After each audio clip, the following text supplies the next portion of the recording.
Welcome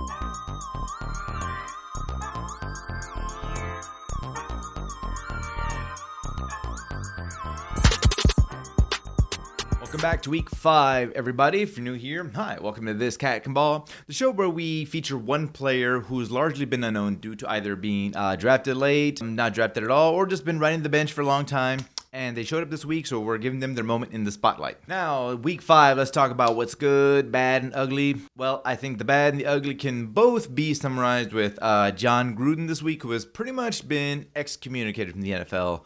With good reason. Going back to, I think, actually about 10 years ago, maybe even to the day, I think it was October 11th, 2011, email surfaced about him and his, well, if you haven't heard about it, email surfaced about him being misogynistic, transphobic, racist, and all manner of a bad person. So he has resigned as coach of the Vegas Raiders and been taken out of the Tampa Bay Ring of Honor. He holds the most wins for a coach there and won a Super Bowl. He won it off Tony Dungy's work. He just inherited a win, so to speak. But in any case, he is gone. And these emails, they go back, like I said, 10 years ago. That's when he was a head NFL analyst for ESPN on Monday Night Football. So he was in a position of authority while he was conducting this kind of behavior and activity. Personally, I don't mind seeing him gone. I never liked him in the first place. This is just the personal thing. I didn't like Jon Gruden as an analyst, as a coach. One thing I hated about him was that he was the ultimate name dropper. And it was one of those situations where it's like, technically it's true, but it doesn't make it any better. Like, no matter what it was, when he was calling a game, you would have the play-by-play guy say, this pass is caught for X amount of yards, right? By, let's say, DeAndre Hopkins makes a great play, right? Then Jon Gruden would usually start something with, yeah, I remember when I coached, and then he would insert, a great player at that position for whatever just happened. Like, you see DeAndre Hopkins make a great catch, and then, he was like, yeah, I remember when I coached Jerry Rice in San Francisco. Yeah, it was, he always had something for it. Like, if you saw, Patrick Mahomes get out of the pocket, make a great, gunslinger pass for a first down, Tariqa will call the play-by-play, and then Jon Gruden would inevitably say something like, yeah, I remember when I coached Brett Favre in Green Bay. Mm-hmm. And he always had something.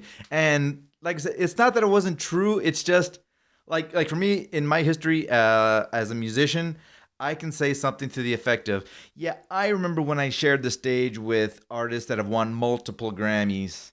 And it's like, technically, I was on the stage with them, but that doesn't necessarily mean I'm of their caliber or that I was relevant in their awards. You know what I mean? Like, if you look back at his coaching career, yes, he was on the coaching staff while Jerry Rice was one of the players for the 49ers. Yes, he was part of the Packers coaching staff while Brett Favre was a quarterback. But in no way is the correlation strong enough that would warrant him bringing this up in the course of him calling the game. Moving along now, we're roughly a quarter through the season. It used to be when we had 60 games, we could properly say we are a quarter through. I think we passed a quarter about Sunday at about 2 o'clock.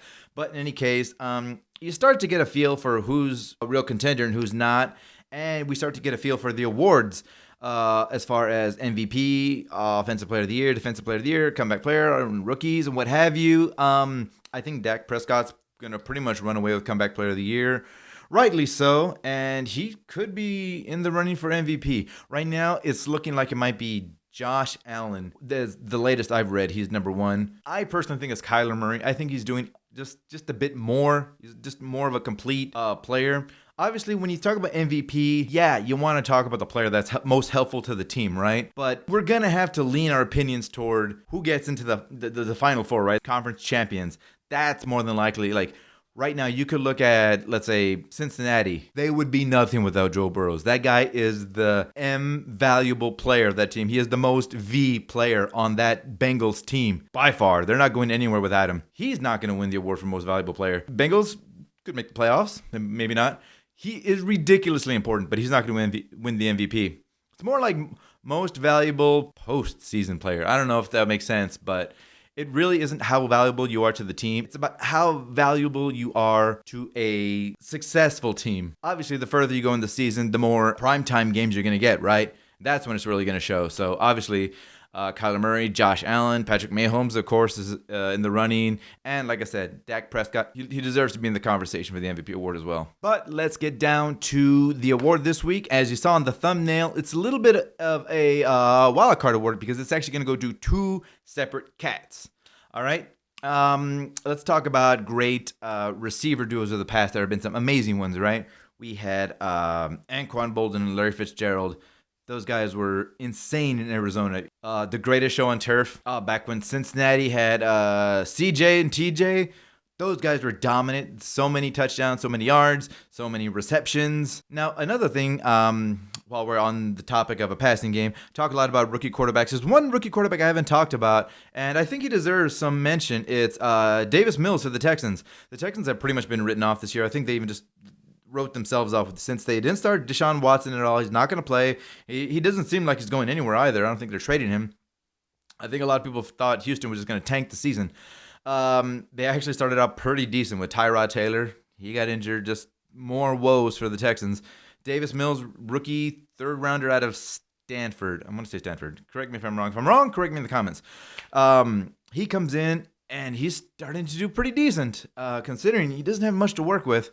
But he has these 2 cats that won. All right, let's talk them. We have 2 guys that both named Chris. Now, in the past, when there is a duo of guys named Chris, they tend to be pretty good. Do you remember a duo of Chris Kelly and Chris Smith? These guys? Or Christopher Reed and Christopher Martin? All right, 2 Chris's do pretty good together. All right, let's talk about the younger one, Chris Smith. He was actually, both these guys were drafted. Chris Moore was drafted in 2016, 4th round out of Cincinnati by the Ravens. He hung in there for a while. Obviously, he's still playing. Never really broke out. He had some decent seasons, but now he comes to the Texans, right? Now get this. He had a tough 2021 because he was signed in the spring, then subsequently released, brought back for the practice squad, and then finally activated this year. Week 5, just this game that passed, was the first time he actually saw any action on the field. And how did he do? 5 catches, 109 yards, including a 67-yard touchdown. I mean, those are stats that you'd expect DK Metcalf, D-Hop out in Arizona to put up. Those are superstar numbers. Those are big-time fantasy numbers from this guy who just came off the practice squad. Now, let's talk about the other cat, Chris Conley. 1 year older. He was drafted back in 2015. Played his college ball in Georgia. Drafted in the 3rd round by the Chiefs. Mind you, this is back in 2015, so he didn't have this pass-happy Patrick Mahomes offense. He had to deal with Alex Smith. So he put up modest numbers at best. He spent some time in Jacksonville. Now, what makes Conley's journey to this award a little different is that last year, 2020, he was one of, I think, 67 to 75 players, somewhere around there, that opted out of playing the 2020 season for health, safety reasons. I think you guys know without me having to say it on YouTube. You know why he opted out of the 2020 season. So it was a bit of a risk. It's not like he had a guaranteed job to come back to, right? But he did get signed with the Texans going into week 5. Only 3 catches so far. Pretty modest. Can't blame him. He doesn't have Deshaun. He's got Tyrod went down. He's got this rookie out of Stanford.